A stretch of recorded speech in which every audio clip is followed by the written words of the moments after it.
सोहळा माऊलींचा 725व्या संजीवन समाधी सोहळ्याचा आळंदी देवाची विश्वशांती केंद्र विश्वरूप दर्शन मंच आळंदी देवाची प्रेक्षेपण आपल्या आवडत्या गजर कीर्तनाचा या यूट्यूब चॅनलवर.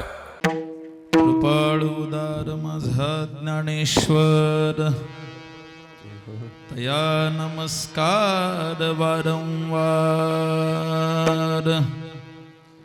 न पाहे याती कुळाचा विचार, भक्त करुणा कर ज्ञानाबाई. भलतिया भावे शरण जाता भेटी, पाडितसे तुटे जन्मव्याधी. न पाहे याती कुळाचा विचार, भक्त करुणा कर ज्ञानाबाई. ज्ञानाबाई माझी अनाथाची माय, एका जनार्दनी पाय वंदितसे. न पाहे याती कुळाचा विचार, भक्त करुणा कर ज्ञानाबाई. पांडुरंगा करू प्रथम नमन, पांडुरंगा करू प्रथम नमन, पांडुरंगा करू प्रथम नमन. पांडुरंगा करू दुसरे चरण संतांची, दुसरे चरण संतांच्या, दुसरे चरण संतांच्या. त्यांच्या कृपादाने कथेचा विस्तार, कथेचा विस्तार, त्यांच्या कृपादाने कथेचा विस्तार. कथेचा विस्तार. बाबाजी सद्गुरुदास तुका, बाबाजी सद्गुरुदास तुका, बाबाजी सद्गुरुदास तुका.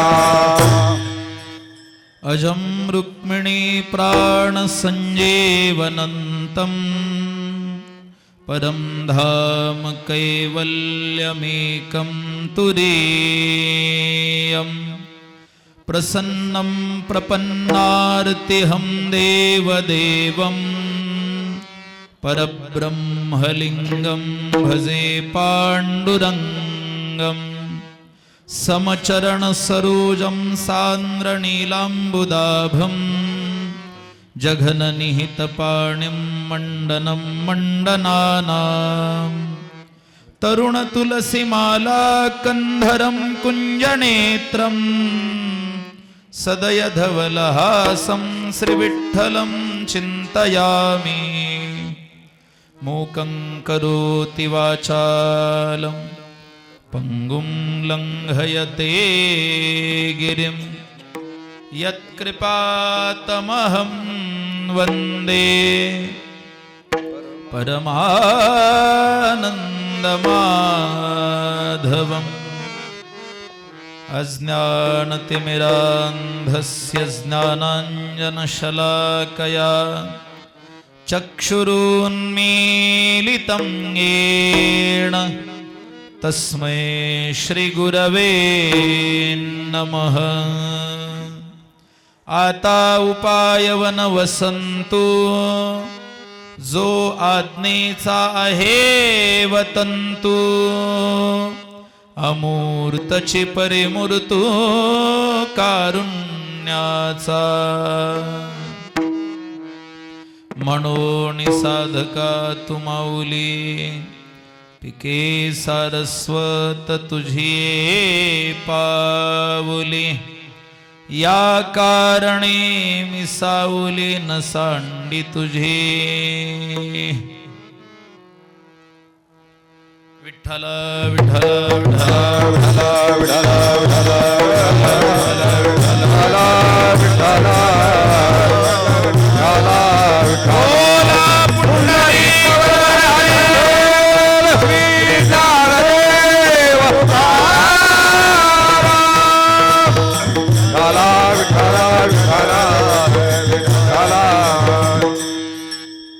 कृपाळू उदार माझा ज्ञानेश्वर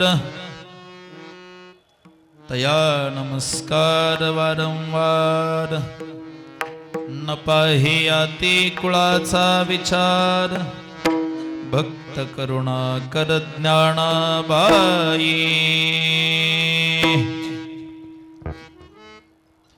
कैवल्य साम्राज्य चक्रवर्ती संत श्रेष्ठ श्री ज्ञानोबाराय ज्ञानराज माऊली यांच्या संजीवन समाधी सोहळ्याच्या या पवित्र कालामध्ये आयोजित विश्वशांती केंद्र आळंदी देवाचे या पवित्र स्थानी कार्यक्रमाचे आयोजक या इंद्रायणी घाटाचे निर्माते विश्वशांतीचे प्रणेते विश्वधर्मे शिक्षण महर्षी आदरणीय डॉक्टर विश्वनाथरावजी कराड सर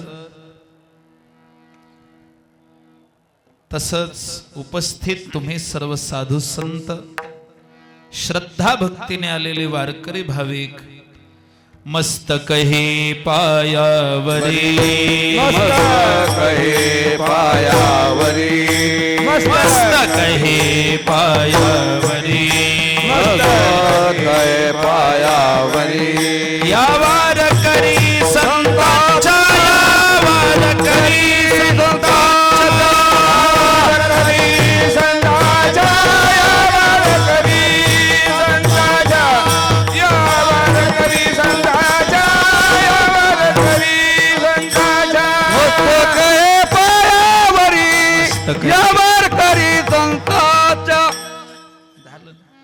मस्तक हे पायावरी या वारकरी संतांच्या श्री संताची या माथा चरणावरी साष्टांग हे करी दंडवत भाविक मायबापू 2 वर्षाच्या लॉकडाऊनच्या काळानंतर पुन्हा एकदा यावर्षी कार्तिकीचा हा सोहळा प्रारंभ होणं ही मोठी आनंदाची गोष्ट आहे. काही माणसांचं कार्य अद्भुत असतं. आदरणीय कराड सरांनी घाटाची निर्मिती अशी केली की कितीतरी वर्ष नाही शतक जातील पण हे असंच राहील असा हा आयोजित असलेला सोहळा कीर्तन रूपी सेवेकरता निवडलेला अभंग शांती ब्रह्म संत श्रेष्ठ श्री एकनाथ महाराज प्रतिष्ठान निवासी नाथबाबांचा 4 चरणांचा सर्वांच्या परिचयाचा नित्याच्या पाठातला वारकऱ्यांच्या भजनातला गाणाऱ्यांच्या गायकीतला आवडीचा असा हा उत्कृष्ट असा अभंग कीर्तन रूपी सेवेकरता निवडलेला आहे. विठ्ठल विठ्ठल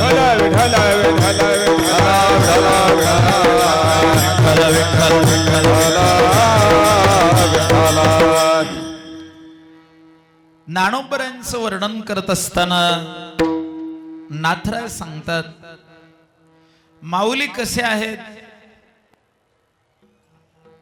आपल्याला बाकीचं माहित आहे. वारकरी संप्रदायाचा पाया घातला, भागवत धर्माची ध्वजा उभारिला, ध्वजतीही लोकावरी ऐसी चराचरी कीर्ती ज्यांची.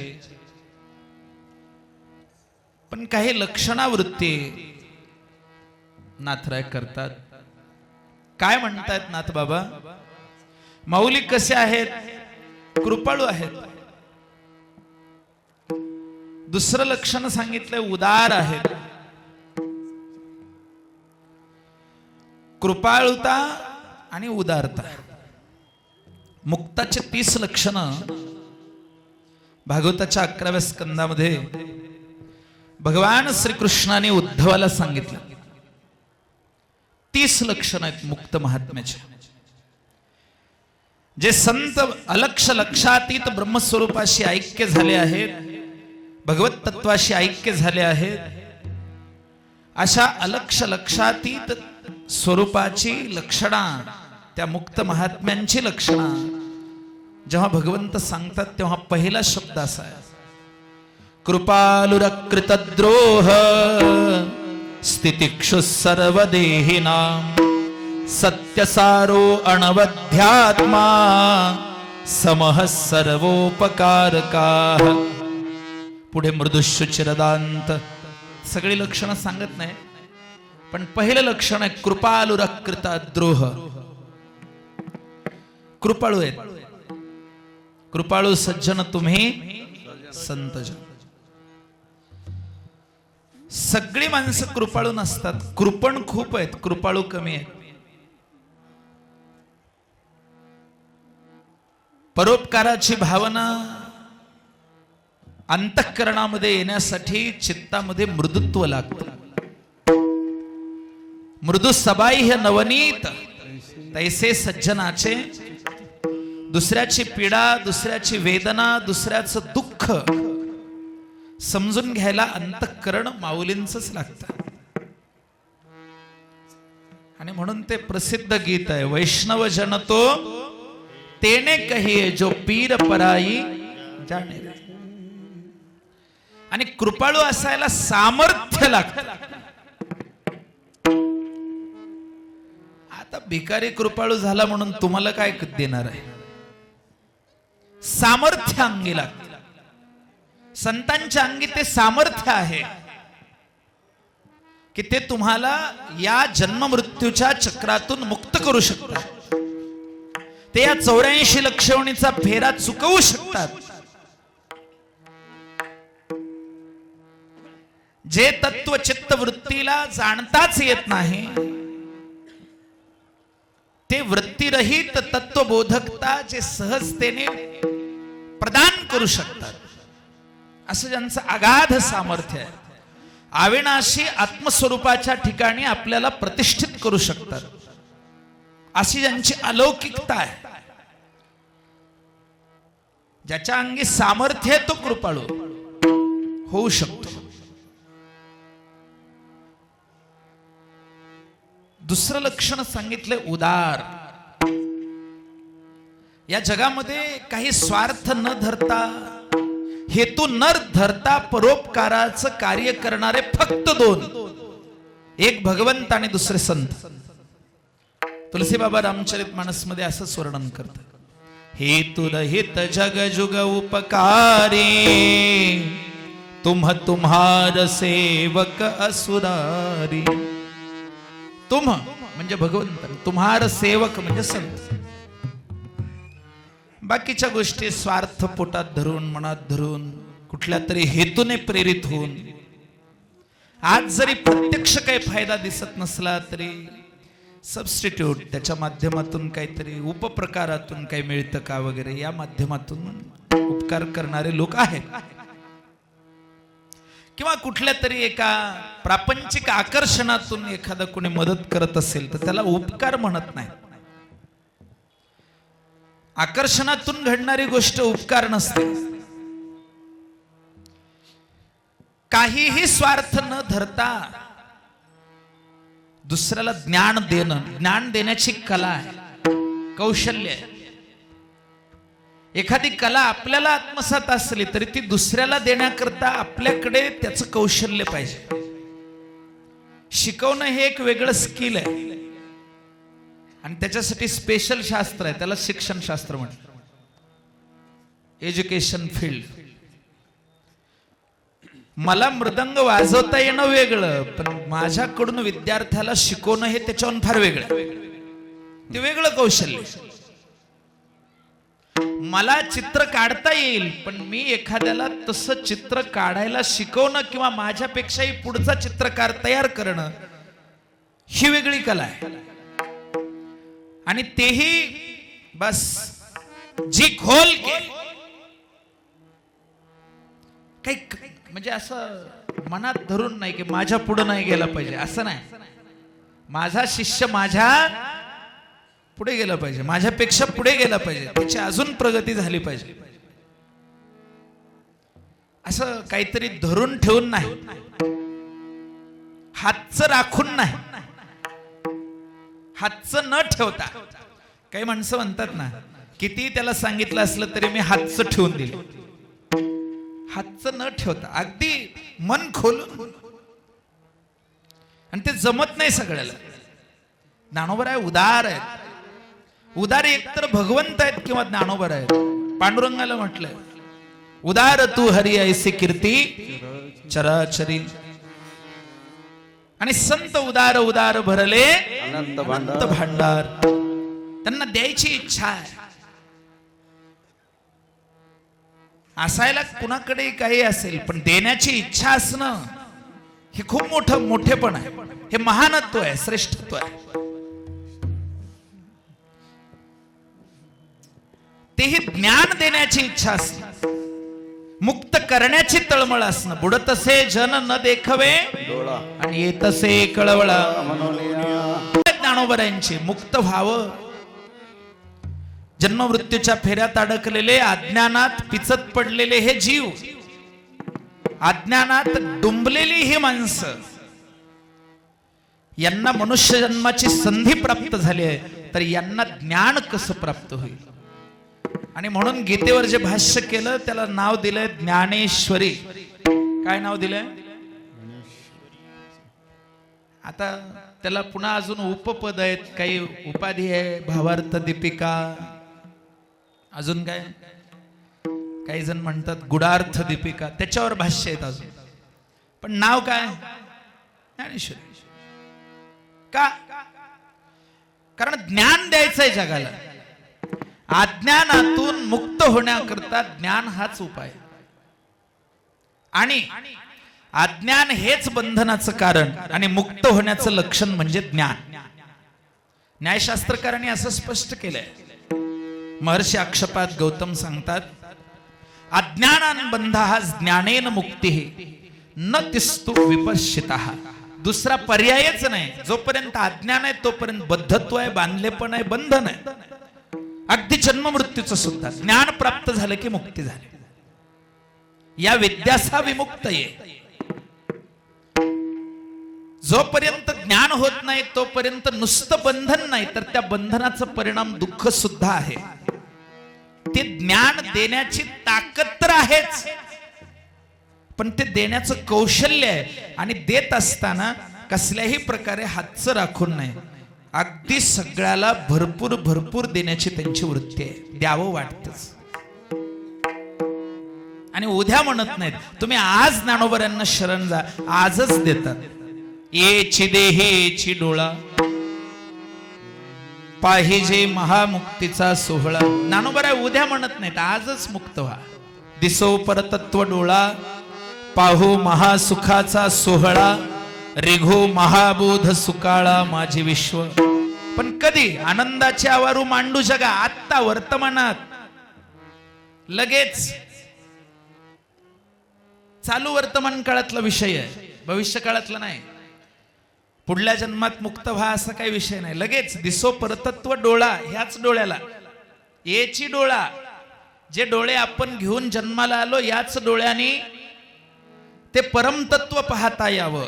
त्या मायातीत ब्रह्मस्वरूपाची विलक्षण तत्व जिज्ञासा शांत होऊन तो तत्वार्थीचा पायाळूच होऊन जावा. तो तत्वार्थीचा पायाळू.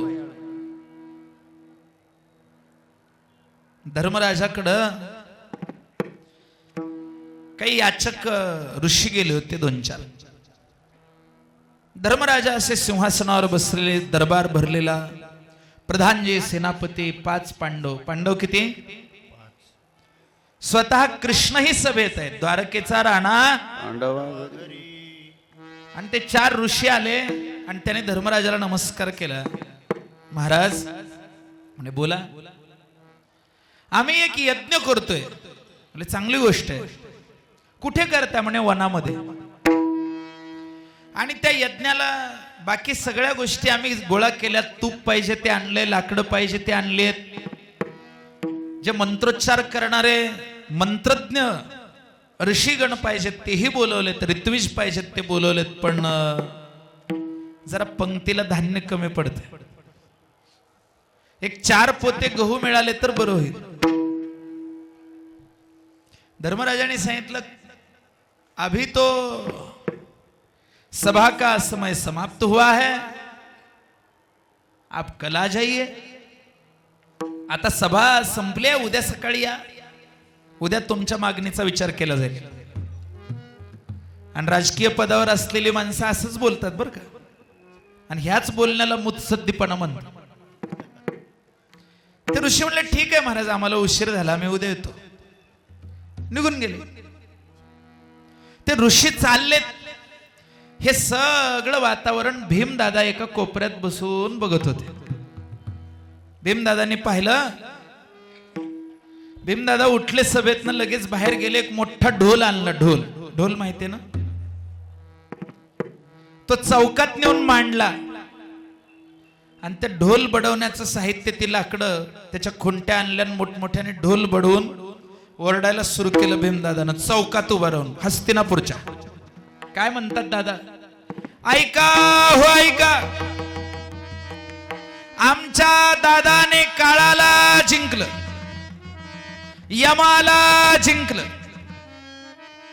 ऐका हो ऐका, धर्मराजाने काळाला जिंकलं हो म्हणून पण डब डब डब डब. ही आरोळी धर्मराजानं ऐकली मध्ये बसून. ते पळत बाहेर आले. भीमाचा आवाज आहे. अरे दादा काय करतोय?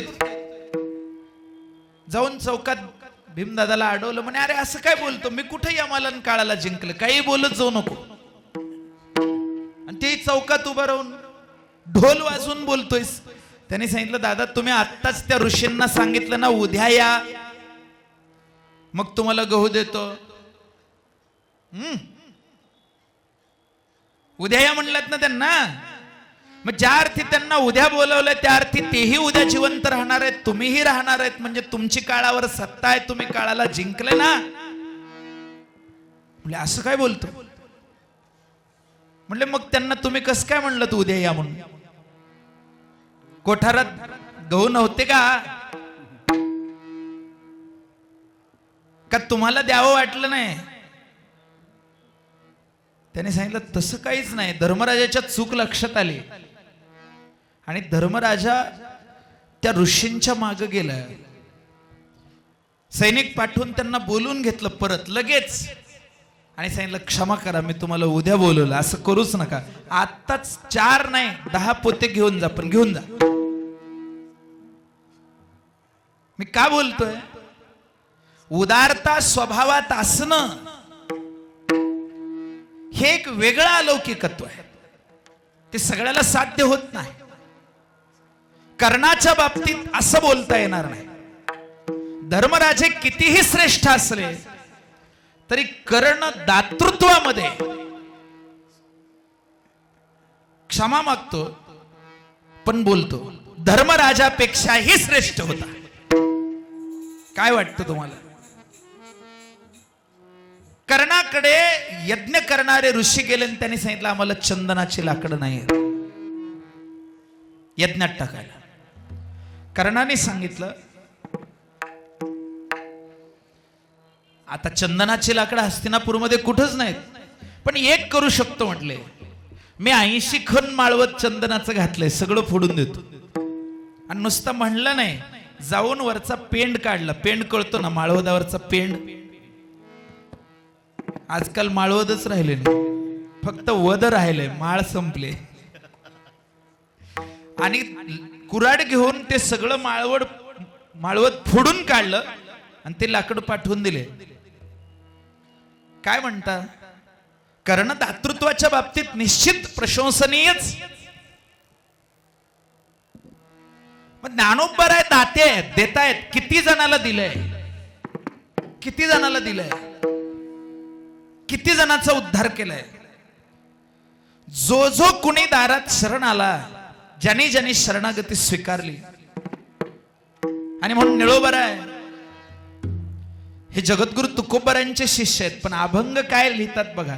शरण शरण ज्ञान देवा, शरण शरण ज्ञानदेवा तोडी पाश चुकवी हेवा तोडी पाश चुकवी हेवा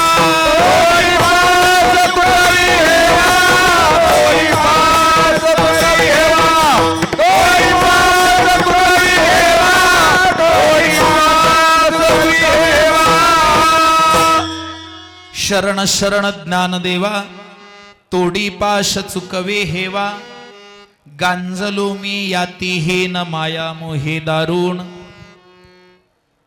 ज्ञानोबरायांकडे जो कुणी आला त्याला ज्ञानोबराय भरभरून देत. उदार आहेत ना, आणि त्यांचं उदारत्व हे भेदभाव करून नाही. द्रोणाचार्य फार मोठे गुरु आहेत. द्रोणाचार्य हे नाम ही काफी आहे. काही जणांचं नाव पुरेसं असतं, बाकी परिचय सांगायची गरज नाही. कई हस्तियां ऐसी भी होती है जो परिचय की मोहताज नहीं होती. जरूरत नहीं है कुछ बताने की, नाव बस है. द्रोणाचार्य अर्जुनाला वचन दिलं होतं. काय मोहात अडकावं का बंधनात पडावं तेही श्रेष्ठांनी मोठ्यांनी ही जरा अडचण आहे. आणि का वचन दिलं असेल ते त्यांनाच ठाऊक. काय अडचण होती, काय बंधन होतं, कसं बांधून घेतलं होतं, का शिष्यप्रेमापोटी काय झालं होतं माहित नाही. पण वचन दिलं होतं की या जगामध्ये तुझ्यापेक्षा श्रेष्ठ दुसरा धनुर्धर मी निर्माण होऊ देणार नाही. द्रोणाचार्याने वचन दिलं. कुणाला दिलं? कुणाला? गीता कुणाला सांगितले? आणि त्यालाच अर्जुनाला वचन दिलं. एक शिष्य होता वनामध्ये राहणारा. आठवलं ना? एक शिष्य होता वनामध्ये राहणारा, त्याचं नाव एकलव्य. गुरुची मातीची मूर्ती निर्माण केली, मातीचा पुतळा, आणि त्या पुतळ्याच्या समोर बसून विद्या अभ्यास केला. गुरु समोर नाहीत, प्रेझेन्स नाही. पण आपलं कसं आहे, आपण कीर्तनात बसलो तरी आपली अवस्था अवघड आहे.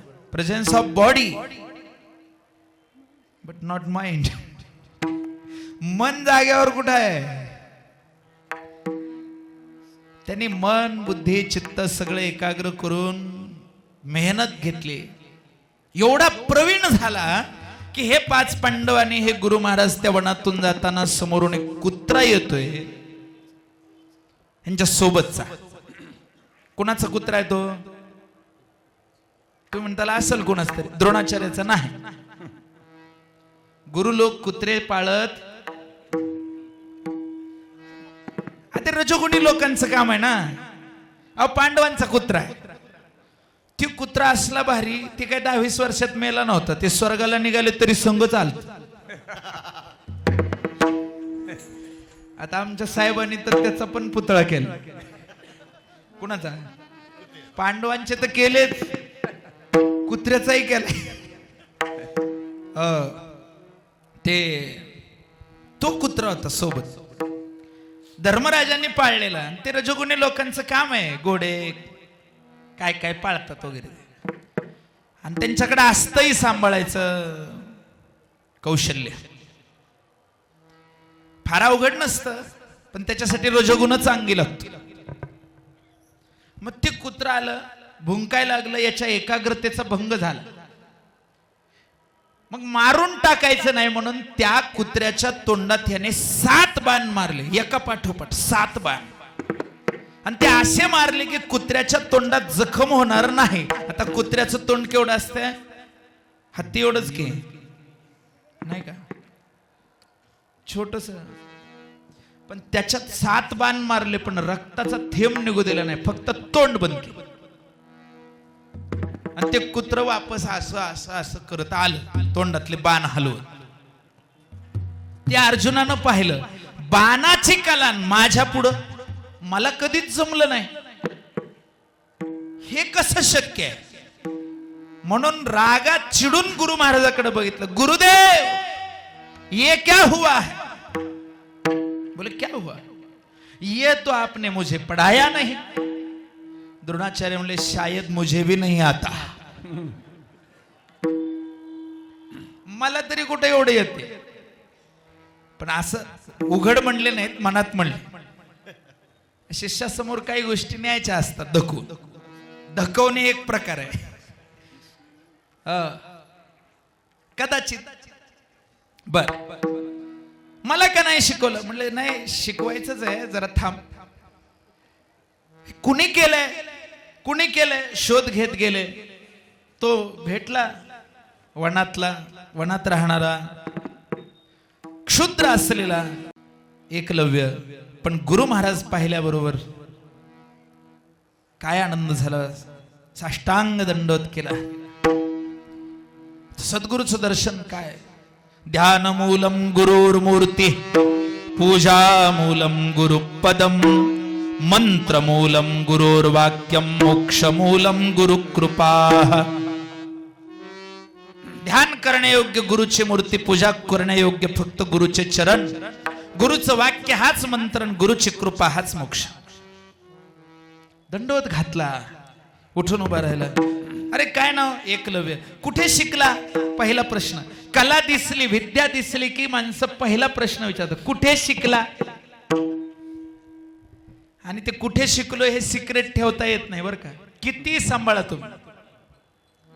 जसं सौभाग्यवती स्त्रीला नवऱ्याचं नाव सांगावंच, बिगर नाव घेता कसली सुवासिन, जेवायला आली तरी काय कामाची. मग तसं गुरुचं नाव कुठं शिकलं? आता चांगला वादक असू द्या, कुठं शिकला? त्यांनी सांगितलं बापूंकडे शिकलो. हा वा वा वा, छान छान. कुठं शिकला? पहिला प्रश्न, कुठं शिकला? तुम्हीच माझे गुरु आहेत. काय कमाल आहे, मला कसं माहित नाही तू माझा शिष्य आहे? त्यांनी सांगितलं रहस्य दाखवतो या. हाताला धरून नेलं. ते मातीचा पुतळा कुणाचा? द्रोणाचार्यांचा. हे स्वरूप आहे तुमचं माझ्या समोर, मी इथं निष्ठेनं सेवा करून शिकलो. आता द्रोणाचार्य विचलित झाले, कारण आनंद असा वाटला की माझा शिष्य, माझ्यावर इतकी निष्ठा ठेवणारा, एवढी श्रद्धा ठेवणारा, इतकं प्रेम करणारा शिष्य एवढा विद्वत्तेत पुढे गेलेला शिष्य. आनंद वाटतोय, पण दुसरीकडे दुःख होतंय. अर्जुनाला वचन दिलंय की तुझ्या पुढे दुसऱ्याला जाऊ देणार नाही, आणि हे तर माझा शिष्य, हे पुढं नाही शतपटीनं पुढे. अर्जुनाला 2 मिनिटात बांधून घालीला, बाणातच. करायचं काय मग? नाईलाज झाला. डोळ्यात अश्रू आणले नाहीत, पण हृदय रडलं असेल द्रोणाचार्यांचं, आणि अंगठा मागितला. ते मागताना हृदय रडलं असेल गुरूंचं, आणि विचार केला नाही तरी याला कधीच युद्धात सहभाग घेता येणार नाही, कारण क्षत्रियांचं काम आहे. मग त्याला अशी कीर्ती मिळणार नाही ना, तर एकनिष्ठ शिष्य म्हणून कीर्ती देऊ. त्याच्यासाठी स्वतःवर बदनामी घेतो. गुरुचं औदार्य बघा किती असते. कृपाळू उदार कशाला म्हणतात ते सांगतो. किती उदार आहेत. द्रोणाचार्याने अंगठा मागितला, ही बदनामी स्वतःच्या माथ्यावर घेतली, पण शिष्याला कमी होऊ दिलं नाही. आज आळंदीच्या ठिकाणी एकलव्याचं नाव निघतंय, हे द्रोणाचार्यामुळे निघतंय. नुसताच धनुर्धारी झाला असता, विद्वान झाला असता, तर जंगलातलेच पशुपक्षी मारत राहिला असता, कारण युद्धात सहभागीच होता येत नव्हतं ना. उदार म्हणतात. उदार म्हणजे अतिश्रेष्ठाचं लक्षण आहे उदारत्व. सामान्य माणूस उदार काय असणार आहे? 2 वेळाची आपलीच खायची भ्रांत आहे, काय उदार होणार आपण? सामर्थ्यही लागतं, पण औदार्य, आणि भगवंताच्या 6 गुणापैकी एक गुण आहे उदारता. यशस्वी औदार्य ज्ञान वैराग्य ऐश्वर्य हे साही गुणवर्य वसती जेथ मनोनितो भगवंतो षडभगान यत्र विराजते स भगवान इति. षडभगान कोणते भग आहेत? 6. यशस्वी आणि उदारता, ज्ञान वैराग्य आणि ऐश्वर्य. पण उदारता, ध्रुवाने बापाच्या मांडीवर बसायची इच्छा केली होती, भगवंताने अक्षय पद दिलं, उदार. उपमन्यूनं वाटीभर दूध मागितलं होतं, भगवंताने क्षीराचा समुद्र दिला, उदार. हे औदार्य उगीच येत नाही, फार मोठं लक्षण आहे, श्रेष्ठाचं लक्षण आहे. एका गावामध्ये एक साधू राहत होते, लक्ष देऊन ऐका. आणि त्या साधूचा एक वर्गमित्र होता, तो राजा झाला, राजगादीवर बसला. आणि होतं बरं कधी कधी एकाच वर्गात शिकणारे 2 विद्यार्थी, एक फकीर एक राजा, एक भिक्षुक एक राजा, असं झालं. आणि ते साधू त्या गावात राहत होते. त्या गावातल्या लोकांनी विचार केला, पाहुणे रावळे आले, कोणी येणारे जाणारे आले, तर आपल्या गावात धर्मशाळाच नाही. पूर्वी हॉटेल नव्हते, अतिथीगृहही नव्हते, धर्मशाळा असायची. आणि त्याला धर्मानेच चालवलं जायचं, धंद्याने नाही. जेव्हापासून व्यवसाय घुसला, अन्नाचा विक्रय सुरू झाला, निवासाच्या व्यवस्थेमध्ये पैसे देऊन राहावं लागतंय, तेव्हापासून कलियुग जास्त प्रगाढ झाला. लक्षात ठेवा, भारतामध्ये अन्न कधीच विक्री केल्या जात नव्हतं, शिजवलेलं अन्न. हॉटेलिंग हा भारताचा व्यवसायच नाही. इथं अन्न दान केलं जात होतं, विक्री फक्त कोरड्या धान्याची होत होती, ती वस्तूच्या बदल्यात. मी म्हणत नाही आता मागच्या काळात चला म्हणून, जे आहे ते आहे, आता कलियुगाचं लक्षण आहे, काय करावं. फक्त अन्नदान होत होतं. धर्मशाळा नाही आपल्या गावात म्हणून सगळे गावकरी गोळा झाले आणि त्या साधूला म्हणले, महाराज ते राजे तुमचे वर्गमित्र आहेत, तुम्ही जर राजांना म्हणालात तर आपल्या गावात सुंदर अशी छोटीशी धर्मशाळा होईल, तुम्ही तेवढा काय टाका, राजाकडे काय टाका, काय टाका, शब्द. आता कसा टाकतेत काय माहिती, असा टाकीत असतील बहुतेक, का असा टाकतेत काय माहिती. शब्द टाकणे हा एक प्रकार आहे, तुम्ही राजांना म्हणा. साधू म्हणले ठीक आहे, माझा वर्गमित्र आहे, मी त्याला सहजपणे बोलू शकतो, चला. काही गावातले 4 शहाणे माणसं, शहाणे म्हणजे कारभार करणारे बरं का, आता ते किती शहाणे असतात त्याच्यावर आळंदीत कशाला बोलायचं, ते कॅन्सल. ते 4 घेऊन ते साधू त्या राजाच्या दरबारात आले. दरबारात येऊन बघितलं तर राजे दरबारात नाहीत. कुठं आहेत? म्हणजे घरी आहेत, राणी महलात आहेत. आता हे वर्गमित्र, मित्र म्हणल्यावर जवळीक असते, नीट घरात डायरेक्ट एंट्री, आडविणाऱ्याचा काही प्रश्नच नाही. वर्गमित्र आहेत ना, त्यांनाही माहित होते महाराज वर्गमित्र होते. डायरेक्ट घरात गेले. राणी साहेब बसलेल्या होत्या. आता राणी साहेब म्हणजे नेहमी बसलेल्या बरं का, म्हणूनच तर राणी साहेब. काम करायल्यावर कोण राणी म्हणून, दाशी कशाला अशा बसलेल्या ऐस पैस आरामशीर. हे राणीची विनोदी व्याख्या आहे बरं का, खरी व्याख्या पुन्हा कधी तर सांगतो, जाऊ दे. राणी साहेबाला विचारलं, राजे कुठे आहेत? वा वा महाराज बसा, जेवण करा. म्हणजे ते जेवायला आलो नाही, मला बोलायचंय, माझा मित्र आहे, वेळ नाही मला, लवकर माझी भेट करून द्या. म्हणले इथं बगीच्यामध्ये काहीतरी चालू आहे त्यांचं, देवाचं आपलं पूजन प्रार्थना करायला, मला जाता येईल. हा तुम्ही जावा म्हणले, तुम्हाला काही म्हणणार नाहीत.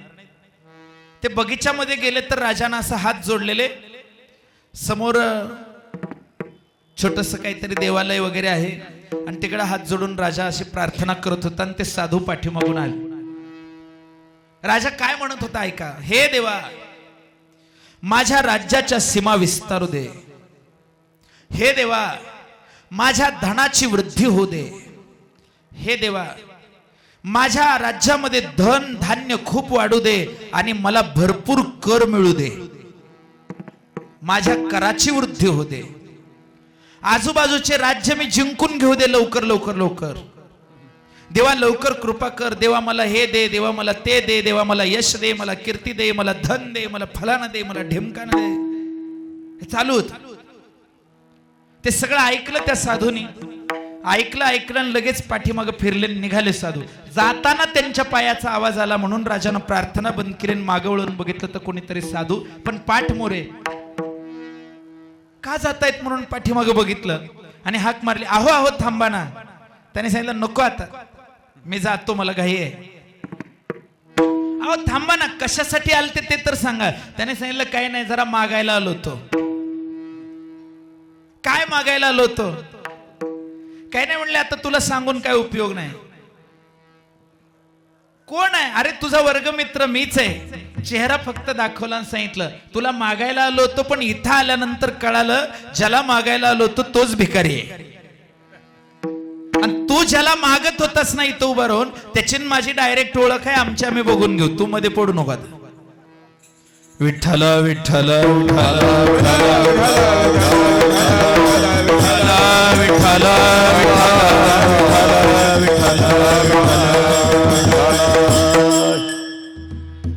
कोण उदार आहे जगात? फक्त भगवंत उदार आहे किंवा संत उदार आहे. कृपाळू उदार माझा ज्ञानेश्वर, दुसरं नाही. There is no option. पर्याय ठेवला नाही नाथरायणे. नाथबाबा सांगतात माझा ज्ञानेश्वर, दुसरं कोणी उदार नाही. कृपण माणसं असतात काही, उदारता कधी अंगी आलीच नाही. संतांचं औदार्य फार वेगळं आहे. अविनाश रूपात जे धन आहे ते वाटतात. अविनाश धन जोडे देवाचे, बोला ना, परमार्थ महाधन जोडे देवाचे जोडे देवाचे चरण पावया जतन हे. ते ते ते देवाचे चरण आम्हाला द्यायला बसले. अविनाशी भगवंत द्यायला बसले. अजून एक दृष्टांत ऐका. एक साधू असे रस्त्याने चालले, संन्यासी महात्मा, त्यागी, भगवे वस्त्र अंगावर आहेत. समोरून एक मोठा सेठ सावकार आला. मोठा सावकार, कितीतरी उद्योग, कितीतरी धंदे, कितीतरी कमाई. आला. आल्यानंतर त्याने त्या साधूला पाहिलं, जाऊन त्यांचे पाय धरले, नमस्कार केला. नमस्कार केल्याबरोबर त्या साधूने सांगितलं, अरे अरे माझ्या पाया पडू नका. साधू म्हणतात. तो सावकार म्हणतो, महाराज असं कसं बोलताय? तुम्ही साधू आहेत, तुम्ही त्यागी आहेत म्हणून मी तुमच्या पाया पडतोय. त्याने सांगितलं तसं काही नाही, माझ्यापेक्षा मोठा त्यागी तूच आहेस, मलाच तुझ्या पाया पडू दे. आबा बाबा असं काय करता? मी आपला संसारी माणूस आहे, शेठ सावकार आहेत, किती धंदे, किती पाप करतो, काय काय करतो, मी कसला आलोय त्यागी? त्यांनी सांगितलं ऐक ऐक, मी तुला प्रश्न विचारतो. म्हणले बोला. संसार मोठा का देव मोठा? इमानदारीनं बोलायचं. काय मोठं? बोला ना. हा, आपल्या घरातलं कपाट मोठं का देवघर मोठं? काय इमानदारी आहे आमची? बोला ना. आमच्या घरातलं फ्रीज मोठं का देवघर मोठं? काय इमानदार आहेत माणसं. बोला ना. देव मोठा का संसार मोठा? बडा क्या है? देव ना, देवच मोठा आहे. त्यांनी सांगितलं मग ऐक, मी तर एक छोटासा संसार त्यागलाय, मी छोटा त्यागी आहे. तू मोठ्यात मोठ्या देवाला त्यागलस, तू मोठा त्यागी आहेस. ये इकडे पाया पडू. तूच मोठा त्यागी आहेस, कारण तू देवाला त्यागलं ना. कळतच नाही माणसाला काय चाललंय जीवनात. विचित्र भ्रमात माणसं जीवन काढतात. मरण जवळ येतं तरीही जागृती येतच नाही अंतःकरणाला. आणि अशा विचित्र प्रवृत्तीत जगणाऱ्या माणसाला औदार्य कशाला म्हणतात हे कळतही नाही. बाकी त्याच्या ठिकाणी गुण असणं तर कसं शक्य आहे? विठ्ठल विठ्ठल विठ्ठल विठ्ठल विठ्ठल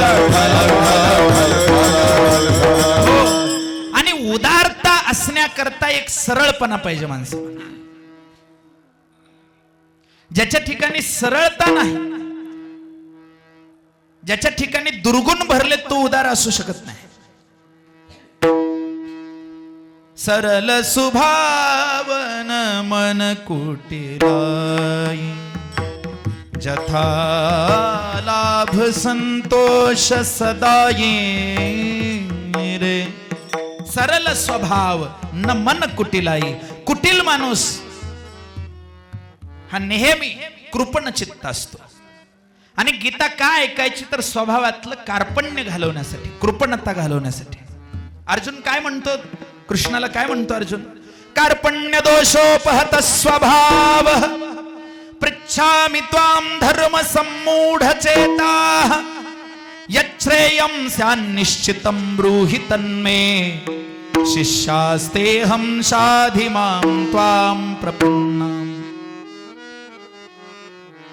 देवा माझा कृपणतेचा भाव घालवा, स्वभावातला, स्वभावातली कृपणता जाऊ द्या माझी. आणि कृपणता आली की मग मोह वाढतो. मोहामुळेच माणूस कृपण होतो. उदार व्हायला निर्मोहित्व लागतं. जो निर्मोही आहे तोच दाता होऊ शकतो, तोच उदार होऊ शकतो. नहीं तो अपनी चीज दूसरे को छूने भी नहीं देते भैया. और ये तो छोटे बच्चों को भी समझाने की जरूरत नहीं है. 4 वर्षाचं लेकरू सुद्धा त्याला फक्त घरी गेलं आणि त्याला म्हणायचं, हे तुमची पिशवी नेऊ का मी? हो आमची आहे. तेवढं एवढं लेकरू.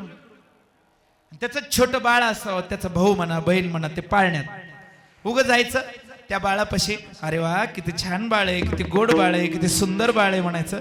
आणि ते जे मोठं असते का 4-5 वर्षाचं, त्याला म्हणायचं, हे बाळ आम्ही घेऊन जाऊ का? हो आमचं आहे. म्हणते का असं? बघितलं का? नसलं तर करून बघा, पण आपल्या घरात करू नका. पाहुण्याच्यात गेल्यावर करा. छोट्या लेकराला सुद्धा कळत माझं काय आहे, मी माझं दुसऱ्याला देणार. बोला ना. आणि काय देऊ शकतो आपण?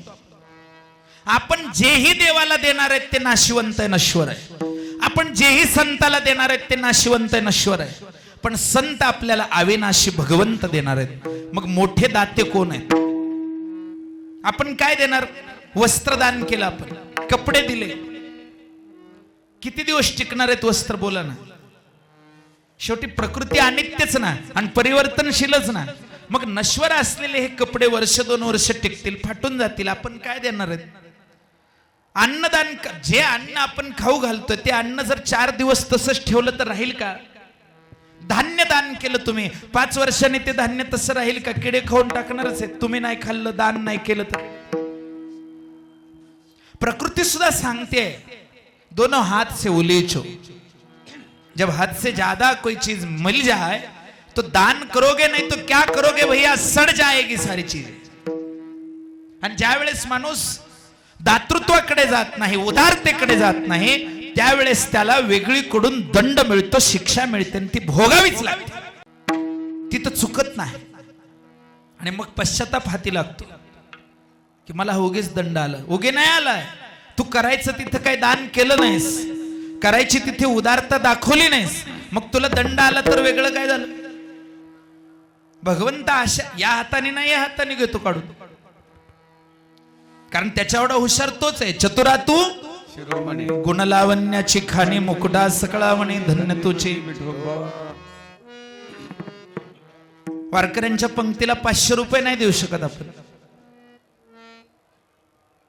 पण तुम्ही बिगर मास्कचं जावा बाहेर. आता बिगर हेल्मेटचं चालू झालं. हे मास्क लावून फिरायलेत पण हेल्मेट विसरायले, 2000 दंड केला. तिथं नाही बनता येते का? बोला ना. सरकारी दंडाला काय नाही म्हणते? 24 देत नाही ते, दिले 2000 काढून. मग पंक्तीला 500 का दिले नाहीस? कृपणता. परमार्थाच्या बाबतीत लय घासाघीस आहे. बुक्का माळ गंध घ्यायला गेले ना, कसं ते दुकानदार आता हुशार झाले. त्यांना माहिती 200 सांगितलं तर 50 घेते.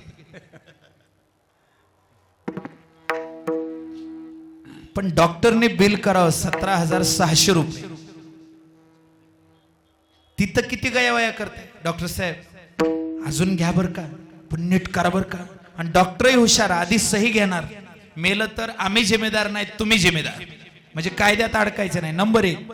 नंबर 2, घ्यायचे तेवढे पैसे घेणार. किती किती हो, आता या दुसऱ्या लहरीमध्ये तर 4 लाख 5 लाख 10 लाख हे लाख फेक काय नाही. माझा एक मित्र डॉक्टर आहे, त्याने सांगितलं 2 महिने लहर चालली. कशाची, नको नाव घ्यायचं कीर्तन. त्या 2 महिन्याच्या लहरीत 90 लाख रुपये कमवले त्याने. मी म्हणलं खरंच प्रामाणिकपणानं कमवलंस का? म्हणलं महाराज बदमाशपणा केला म्हणून कमवले. एवढं मान्य करतोस हे सुद्धा तुझं मोठं मन आहे. तर माणसं शुद्ध बदमाशपणा करतात, मान्य पण नाही करत. देवाला तर काय देण्याचा प्रश्नच नाही. साधू संतांची सेवा करावी, वारकऱ्याची सेवा करावी, काही सत्कर्म करावं हा विचारच मनात येत नाही. उदार कोण आहे जगात माऊलीशिवाय? कुणा पुढं नम्र व्हावं, कुणा पुढं झुकावं हा प्रश्न आहे आमच्या मनात. आणि त्या ज्ञानासमोर आम्ही विनम्र व्हावं की ज्या ज्ञानाची तेजस्विता प्रचंड आहे. सूर्य चंद्र ज्याच्या ज्ञान तेजासमोर फिके पडतात. आमचा नमस्कार त्यांना आहे. अभंगाच्या कृपाळू उदार माझा ज्ञानेश्वर, कृपाळू उदार माझा ज्ञानेश्वर,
नमन कुणाला करावं?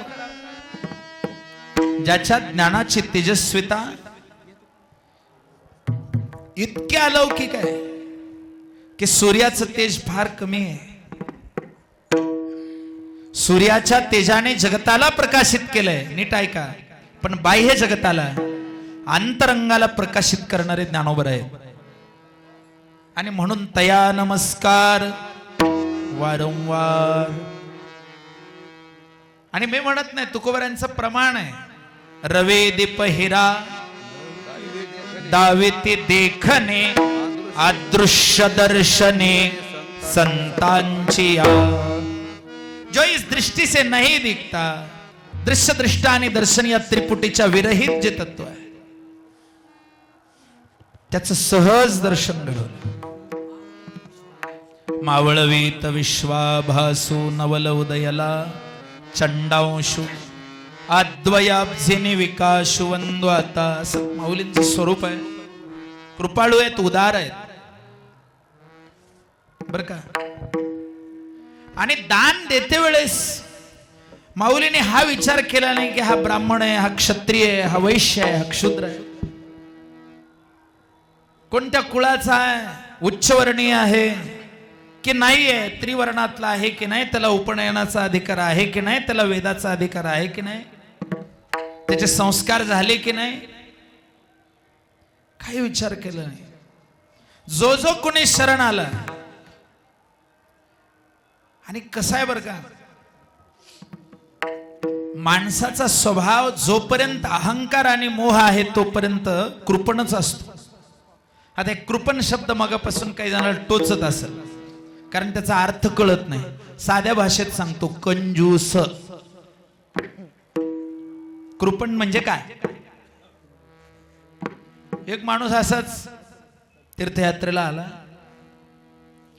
आळंदीत येत आपण, इथलं नको, पंढरपूरचं सांगतो. पंढरीला आला. मुळात तो येतच नव्हता, पण गावातल्या वारकऱ्यांनी ठरवलं ह्याला काही करून एकदा पंढरीला न्यायचं.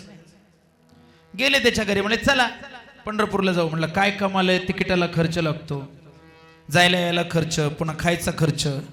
ते म्हणले आम्ही जाण्याचा खर्च देतो, खायचा खर्च आम्ही देतो, तुम्ही काळजी करू नका, तुम्ही फक्त चला. कुठं कुठं आळंदीहून कुठं जाते? घरला पंढरीला. हो, आळंदी ते पंढरी. नीट ऐका, आम्ही सगळा खर्च करू, तुम्ही फक्त चला. ते म्हणलं खर्च करताल पण माझी रोजची हाजरी बुडते, त्याचं काय? हाजरी किती आहे? 300 रुपये. आम्ही 800 देतो, चला. हा, मग येतो म्हणला. देवाला नाही यावं तर कुठं जावं, यावंच लागतंय.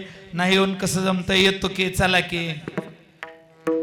फुकटन पुन्हा हाजरी, कोण येणार नाही, लगेच निघाल. आले पंढरपुरात. ज्या मठावर उतरले तिथं पिशव्या वगैरे टेकवल्या, आले चंद्रभागेला आंघोळीला. त्यांना आंघोळीला डुबके मारल्याबरोबर एक ब्राह्मण तिथे उभा राहिला आणि त्यांनी संकल्प केला, ओम विष्णोर विष्णू विष्णोर विष्णू विष्णोर विष्णू आद्य प्रवर्तमानस्य कलियुगे कली प्रथम चरणे भरतवर्षे भरतखंड जम्बूद्वीपे गोदावरी. नाही गोदावरी कुठलं तिथं? भीमायाम उत्तर तीरे. नदी वेगळी आहे ना, हे आमच्याकडला संकल्प आम्हाला आठवते. भीमायाम उत्तर तीरे पंढरी क्षेत्रे अमुक दिवसे अमुक नक्षत्रे अमुक करणे अमुक योगो एवं गुण विशेषण विशिष्टायाम शुभ पुण्य तिथो चंद्रभागा तीर्थ स्नानम करिष्येत. त्यानं उठल्याबरोबर म्हणला संकल्प महम करिष्येत. काढा दक्षिणा, काढा. म्हणजे किती किती विचारून घेतात बरं का, जणू काय ते येणारच आहेत. विचारून किती? म्हणजे 1.25 रुपये.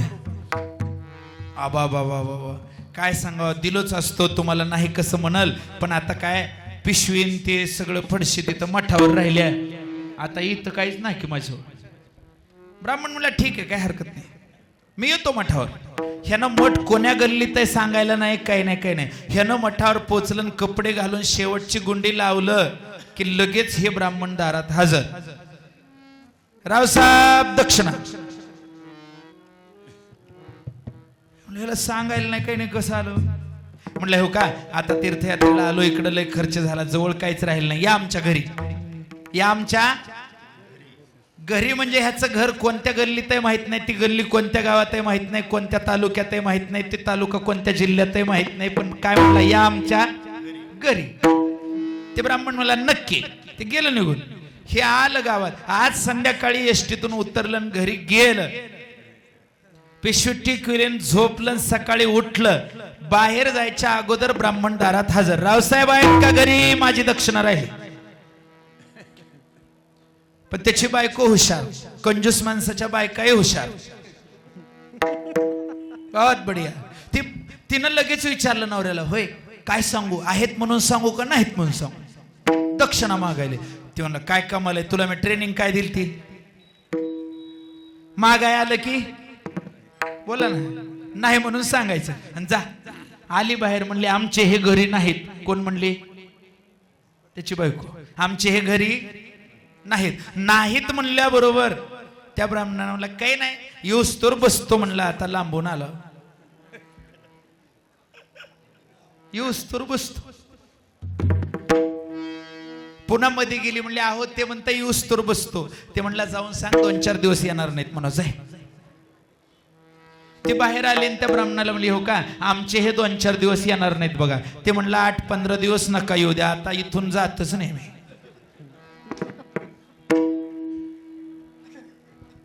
पुन्हा मध्ये आले, अहो म्हणते ते 15 दिवस राहतो. एक काम कर, लिकीच्या गावाला गेले, 2 महिने येणार नाहीत म्हणून सांग. तिनं जाऊन सांगितलं 2 महिने येणार नाहीत म्हणून. ते म्हणलं काय नाही, 4 महिने का जाईना, इथं चातुर्मास करतो म्हणलं, दक्षिणा घेऊनच जाणार. आबा बाबा. ती मध्ये आली, म्हणले अहो ते म्हणाले चातुर्मासाच इथं करतो. त्याने सांगितलं आता एकच उपाय, तू कुंकू पुस.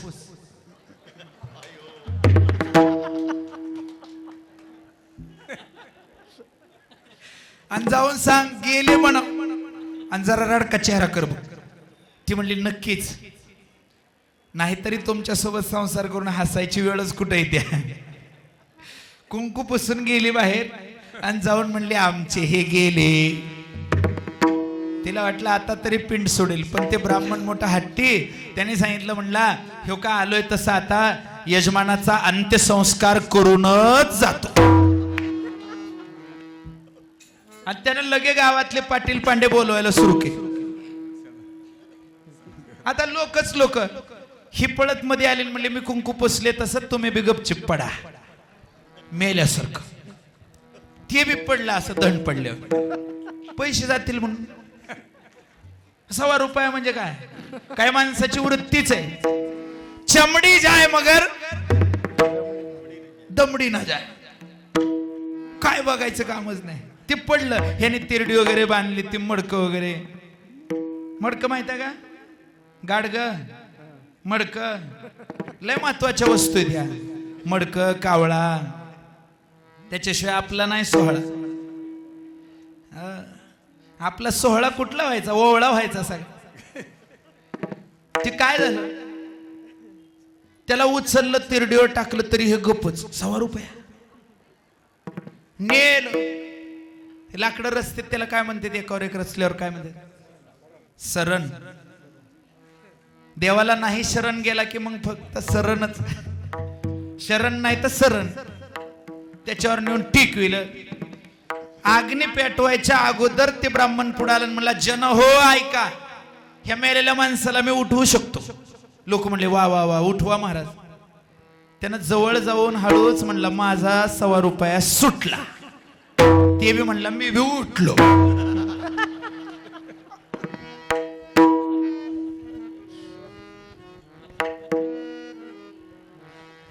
कृपणो लोभ चेतसहा. तुकोबराय म्हणतात सर्व भावे लोभ्या आवडे हे काय सांग. मख्खी चूस माणसं असते. तुपावर माशी बसली होती, तिच्या पायाला तूप लागले म्हणून माशीचे पाय चोखले होते एक जण. तेव्हापासून त्याचं नाव झालं मख्खी चूस. अजून एक सांगू का, एक मोठा श्रीमंत सेठ होता. एक सुपारी 6 महिने खाल्ली होती. हाय का ऐकण्यात तुमच्या, खातच नव्हता, फक्त तोंडात धरायची पुन्हा अडकून ठेवायची. दोऱ्याला बांधली होती. काय त्यांना काय कळलं संत काय असतात ते. विठ्ठल विठ्ठल विठ्ठल विठ्ठल विठ्ठल विठ्ठल. संत किती मोठ्या मनाचे आहेत. माझ्या नाथबाबाच्या अंगावर यवना अंगावरी थुंकला. पान खाऊन 108 वेळा थुंकणाऱ्या माणसाचे आभार मानले नाथबाबांनी. नाथबाबांनी सांगितलं बाबा तुझ्यामुळं मला गंगेचं स्नान 108 वेळा घडलं. कितना बडा हृदय होता है संतों का. आणि एवढ्या विशाल अंतःकरणाचे संत, या विश्वाचे सुहृदय असणारे संत, सुहृदय, ते कुणाच्या जातीचा आणि कुळाचा कशाला विचार करतील. दुसऱ्या चरणामध्ये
न पाहे अति कुळाचा विचार, भक्त करुणा करत ज्ञानाबाई.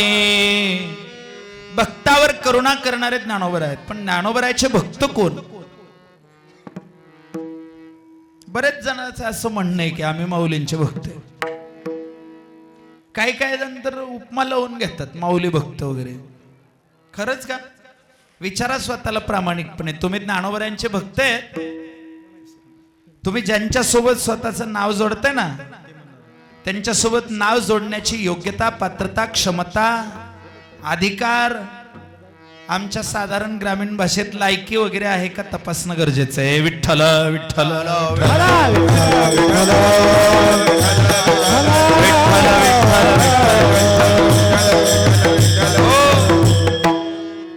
काय म्हणतात? आम्ही माऊलींचे भक्त, ज्ञानोबरांचे भक्त, ज्ञानोबरांचे सेवक. खरंच सच में कधी दर्शन झाले माऊलींचं? झाले का? कधी साक्षात्कार झालाय का तुला? माऊली दिसले का? नाथराय म्हणू शकतात, एका जनार्दनी तुमचा ज्ञानोबराचा दास. कारण ज्ञानेश्वरी दिली होती, मस्तकावर हात ठेवलाय, तुमचा अनुग्रह. मग महाराज आम्हालाही, आम्ही व्यसन करीत होतो, सोडलो, माळ घातलो, ज्ञानेश्वरी पाठ केलो, मग झालं की अनुग्रह? वाटतंय तसं, पण नाही झाला. माऊलींचा अनुग्रह झाला की नाही हे त्या दिवशी कळणार आहे, ज्या दिवशी उपाध्या लावणं बंद होईल. उपाधी नसावी अंतर्बाह्य. आम्हाला अजून उपमा लावायच्यात, उपाध्या लावायच्यात. आमच्या नावापुढे हरिभक्तीपरायण नाही छापलं तर आमचं तोंड 8 दिवस सुजल्यासारखं राहते, मोहळाच्या माशाने चावले. काय चाललंय? परमार्थ काय आहे? ज्ञानोबरांनी सांगितलंय, जे ज्ञानीचे लक्षण सांगितले ते आपल्या अंगी जर आले, अमानित्वम अदंभित्वम, ते अहिंसा काय, ते अर्जव काय, हे सगळं जर आलं ना अंगी, त्या दिवशी म्हणा आम्ही ज्ञानोबरांचे दास आहेत, आम्ही माऊलीचे भक्त आहेत, ज्ञानेश्वर भक्त आहेत, काय काय काय काय काय काय वगैरे. तोपर्यंत ना ह्या उपमा जरा गोंधळून ठेवा. आधी योग्यता तयार करा. माऊलींना प्रार्थना एवढीच करतो, माऊली आम्ही तुमचे भक्त होण्याची योग्यता आमच्या अंगी द्या. अजून आमची तितकी योग्यता झालेली नाही. ऍक्सेप्टेड. स्वतःबद्दल बोलतोय. तुम्ही कृपा करून तुमची भक्ती आमच्या अंतःकरणात निर्माण व्हावी, ते वृद्धिंगत व्हावे, आम्ही तुमचे भक्त व्हावेत अशी योग्यता तयार करा. आणि भक्तावर ते कृपा करता. मग ते विचार करत नाहीत याती आणि कुळ कोणता. न पाहे याती कुळाचा. जात एक अशी गोष्ट आहे, बरेच लोक म्हणतात आम्ही जात मानित नाही.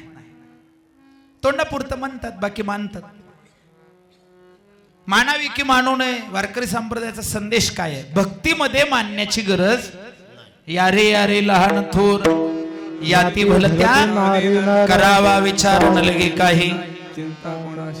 संसारात मानावी का नाही? माना, माना. तुम्ही म्हणताल तुम्ही कसं काय कास्टिझमच्या सपोर्ट मध्ये आहेत का? बिलकुल नाही. इरॅडिकेशन ऑफ कास्टिझम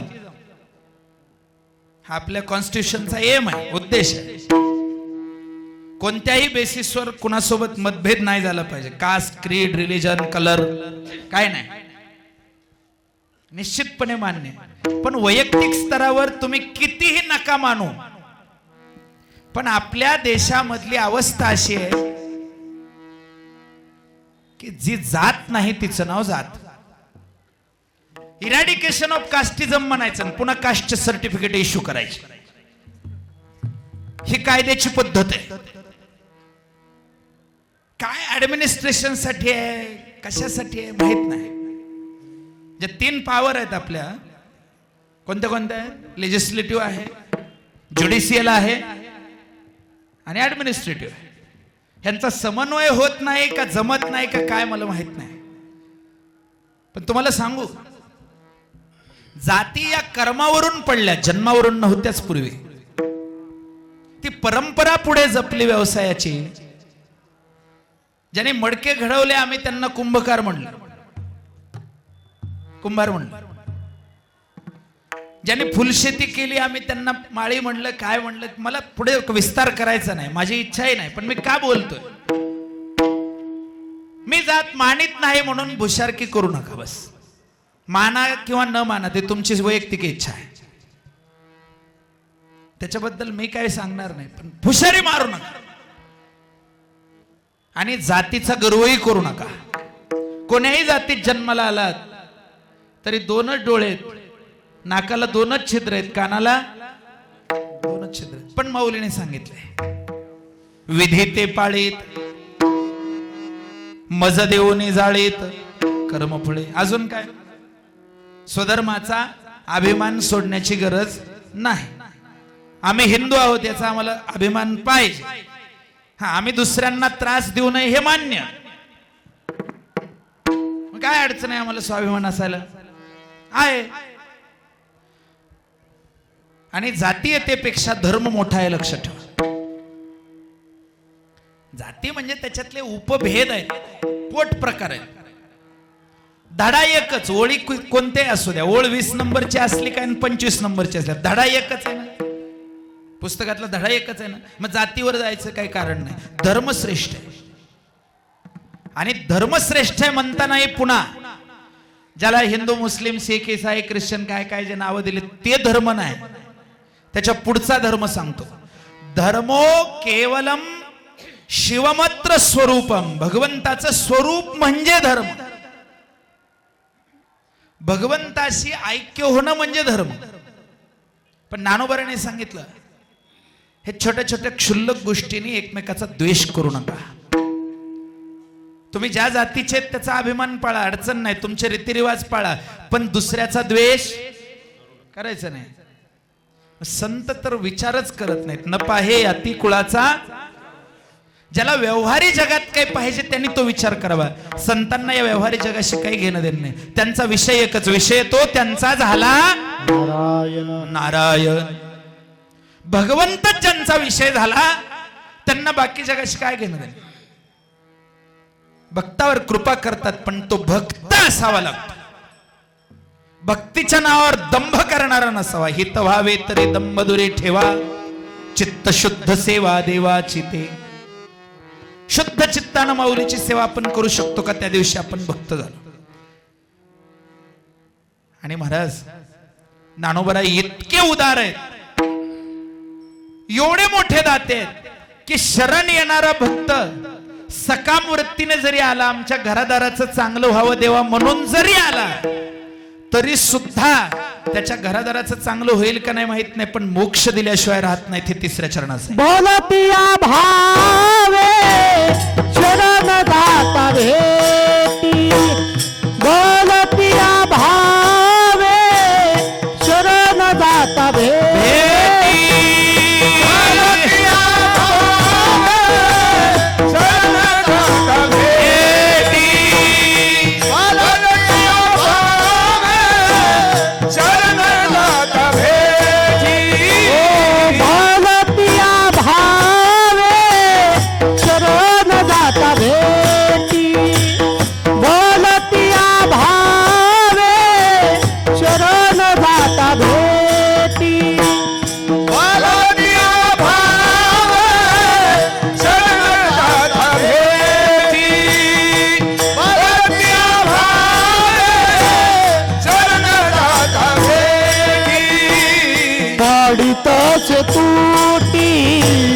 पाडितच तूटी जन्म व्याधी पाह्याती कुळाचा विचार.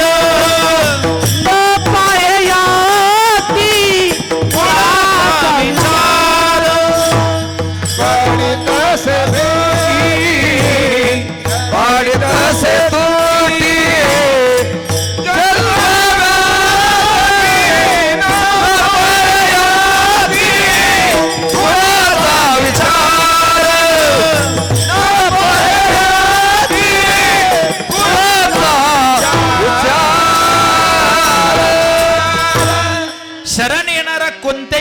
येऊ द्या. त्याला धनलाभ होईल का नाही, मान सन्मान मिळेल का नाही हे महत्वाचं नाही, पण त्याचा जन्म मृत्यू चुकून देतात. कारण शेवटी अंतिम साध्य जे आहेत ते देतात. पाडी तसे तुटी जन्मव्याधी. तुम्ही म्हणाल मग माऊलीला शरण गेल्यावर धन मिळते का नाही, कीर्ती मिळते का नाही, यश मिळते का नाही? मिळते, मिळतंय. नक्की मिळते का? मिळतंय. आणि समजा आम्ही शरण जाऊ नये, नाही यश मिळालं, परीक्षेत नाही तेवढे मार्क पडले, तर तो अभ्यास केलाय. महाराज हे सोयीचं बोलताय नाही. माऊलींचं नाव काय? ज्ञानेश्वर. काय नाव आहे? मग त्यांच्या नावात ज्ञान आहे आणि तू आळस करून बसलाचा अभ्यास केला नाहीस, मग कसं यश देतील? सरळ उत्तर आहे ना. नावातच खूप काय माऊलींच्या. ज्ञानदेव चतुराक्षरे जपतू करी सर्वज्ञ. ज्ञानदेव ज्ञानदेव असं म्हणलं तरी कल्याण होतं. आणि त्या ज्ञानदेव शब्दाचा अर्थ जरी घेतला, ज्ञानाच्या मार्गाने गेलं तर कल्याण होणारच आहे. ज्ञाना एवढं पवित्र काय आहे? नाही ज्ञानेन सदृशम पवित्रम इह विद्यते. विद्या आली की धन येतं. विद्या ददाती विनयम विनयात याती पात्रताम पात्रत्वात धनम आपनोती धनात धर्म ततः सुखम. कोणत्याही भावनेने या, फक्त माऊलीकडे या. पोराचं लग्न व्हावं, चांगली सून मिळावं, जवाई चांगला मिळावा, लॉटरी लागावा, शेजाऱ्याचा आम्हाला मिळावा, काय काय प्रॉपर्टी हो.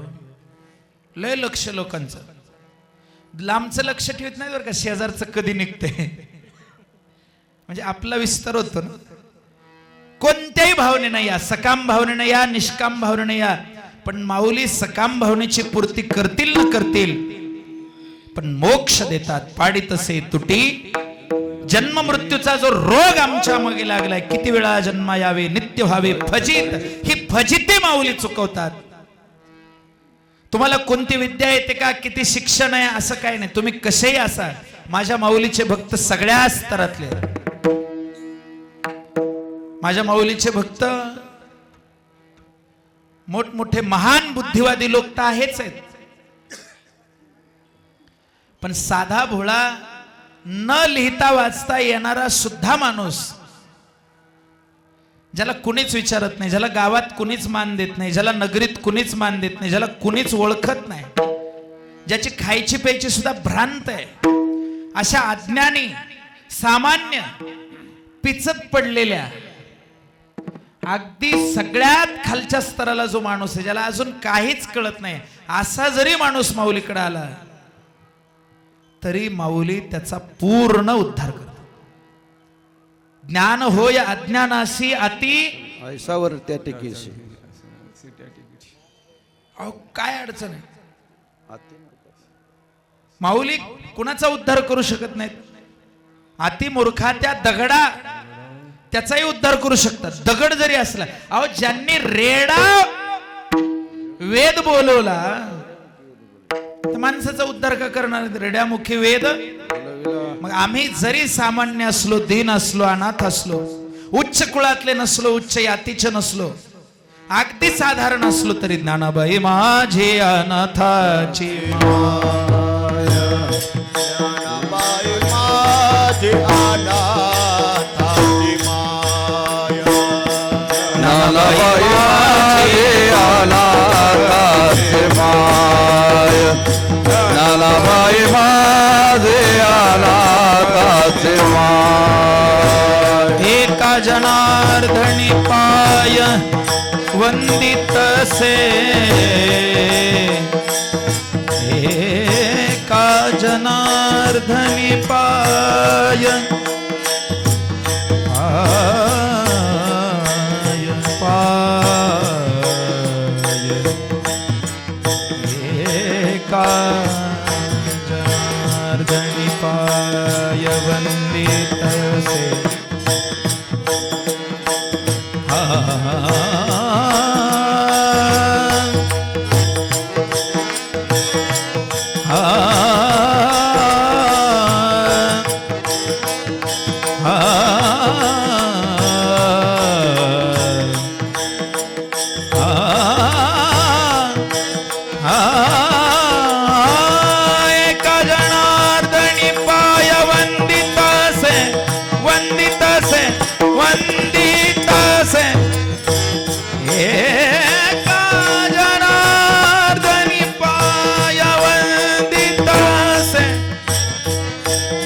जनार्दनी पाय वंदित से एका जनार्दनी पाय वंदित से न पाहि जाती कुळाचा विचार न पाहि जाती कुळाचा भक्त करुणा कर ज्ञानाबाई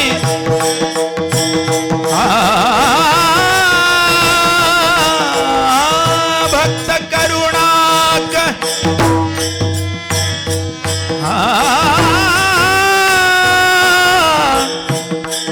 भक्त करुणा कर ज्ञानाबाई ज्ञानाबाई ज्ञानाबाई भक्त करुणा कर भक्त करुणा कर भक्त करुणा कर करुणा कर भक्त करुणा कर ज्ञानाबाई ज्ञानाबाई ज्ञानाबाई ज्ञानाबाई न पाहे याती कुळाचा विचार न पाहे याती कुळाचा विचार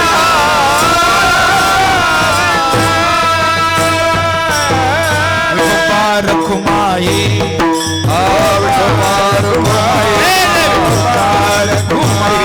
विठोबा रखुमाई विठोबा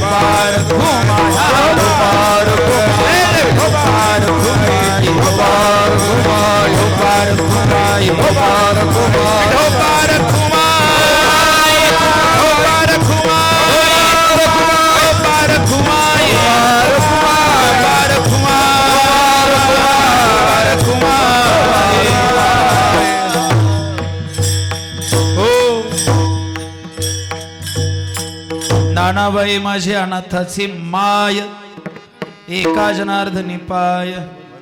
आता एक गोष्ट ऐका ऐका बर का. काही जणांनी ह्या मधल्या काळात इम्युनिटी वाढते ताकद वाढते म्हणून माळा काढल्यात बर का. तुम्ही नाही पण ज्यांनी काढल्यात ना त्यांना धरून पुन्हा इकडं आणायचं संप्रदाय. आणि ज्या डॉक्टर लोकांनी काढायला लावल्या ना त्यांना कळलं पाहिजे आपण 2-4 जणांना काढायला लावले की हे 20 जण वाढवित अजून सारख्या. म्हणून आता जरा दुपटीनं प्रचाराला लागा संप्रदायाच्या. शाकाहारामध्ये सगळे विटॅमिन्स प्रोटीन्स सगळे आहे. तुम्ही उडदाची डाळ खा तुरीची खावा मुगाची खावा सगळे प्रोटीन्स मिळते. उगा 2 आणि 2.5 हजाराचे डबे घेत बसू नका. प्रोटीनचे डबे ही नव्या पिढीची पोरं तर लई येडे झाले. डब्यातलं प्रोटीन खाल्लं की ह्यांचे दंड फुगत. येडे काम करू नका. नंबर 2 माळकऱ्याची संख्या वाढवा. नंबर 3 आपण 1 वारी केली की 5 वारकरी वाढवायचे. आपल्या संघ आणायची गरज नाही फक्त छंद लावून द्यायचा. त्याला असं वाटलं पाहिजे की जायचंय. त्याला असं वाटलं पाहिजे की माळ घालायचे. त्याला असं वाटलं पाहिजे ज्ञानेश्वरी वाचायचे. आपल्या पोरांना धर्म शिकवा. हिंदू धर्माचा ऱ्हास हा केवळ धर्म शिक्षणाच्या अभावामुळेच होणार आहे लक्षात ठेवा. कधीही हिंदू धर्म वाचवायचा असेल तर हिंदू लोकांनी आपल्या पोरांना धर्माचं शिक्षण देणं गरजेचं आहे. धर्माचं शिक्षण म्हणजे वारकरी शिक्षण संस्थेत आणून घाले. ती कला शिकण्यासाठी आहे. मृदंग वाजवायला गायन करायला ती वेगळी गोष्ट आहे. पण आपल्या आपल्या पोरांना रोज ज्ञानेश्वरी वाचायला लावायची. त्यांना गाथा वाचायला लावायचा. ज्ञानेश्वर महाराज कोण आहेत तुकाराम महाराज कोण आहेत नाथ महाराज कोण आहेत त्यांचे संस्कार काय आहेत संप्रदायाचे विचार काय आहेत जीवनाचे वास्तविक मूल्य काय आहेत. कारण हे सगळे IAS होऊन पण पुन्हा इथिक्सच शिकणार आहेत येडे. हे PhD होऊन पुन्हा काहीच कळत नाही ह्यांना. त्यांना धर्म काय संतांचा विचार काय आणि सोपा विचार आहे संतांचा. संतांनी सांगितलं भगवंताचं स्मरण करा दुसऱ्याला पीडा न देणे हा धर्म आहे. पर उपकार सरिस धर्म नाही भाई परपीडा सम नाही अधमाई. अधर्म म्हणजे परपीडा, पुण्य ते परोपकार, पाप ते परपीडा. इतकं सोपं आहे, अवघड नाही. आणि पोरं माळी घालीनात म्हणून हात टेकू नका वार करी. बऱ्याच भजनेचे पोरं माळ करी नाहीत, ह्याच्यापेक्षा दुर्दैव काय. पोरांना माळा घालायला लावा, ऐकना गेले तर आमच्याकडे घेऊन या, आम्हाला दुसरे काम नाहीत, आम्ही सुधरून टाकतो. त्या काळजी करू नका. आपला संप्रदाय वाढला पाहिजे, संतांचे विचार सगळ्यापर्यंत पोचले पाहिजे. आणि आजची पोरं तुमचं कमी ऐकायला स्क्रीनवर जास्त आहे, सारखं वरी लोटायला. ते मायबापाला सुद्धा वरी लोटाय बसले. त्यांना आई वडिलाचं महत्व कळालं पाहिजे. इथं तरुण मुलं उपस्थित, त्यांना हात जोडून सांगतो, आई वडिलाला देव माना, त्यांची सेवा करा. गेल्यावर रडत बसून उपयोग नाही. मातृदेवो भव, पितृदेवो भव, निर्व्यसनी व्हा, व्यसन सोडा, माऊलींना हृदयात धरा. अजून काय सांगू, ज्ञानेश्वर माऊली, ज्ञानराज माऊली तुकाराम. जय जय ज्ञानेश्वर माऊली, ज्ञानराज माऊली. जय जय ज्ञानेश्वर माऊली, ज्ञानराज माऊली. माऊली ज्ञानेश्वर माऊली, ज्ञानराज माऊली.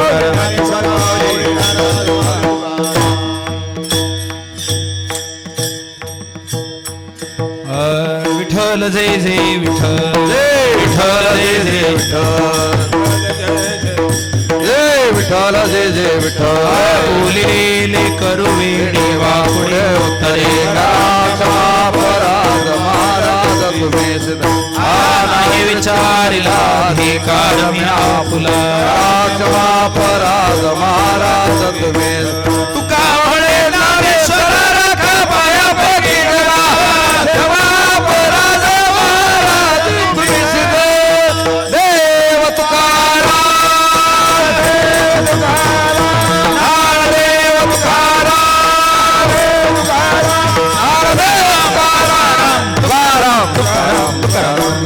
कुंडली कवर हरी विठ्ठल, नामदेव तुकाराम भगवान की जय. ज्ञानेश्वर महाराज की जय, महाराज की जय. धन्यवाद. या ठिकाणी 16 माऊलींचा 725व्या संजीवन समाधी सोहळ्याचा आळंदी देवाची विश्वशांती केंद्र विश्वरूप दर्शन मंच आळंदी देवाची प्रेक्षेपण आपल्या आवडत्या गजर कीर्तनाचा या YouTube चॅनलवर.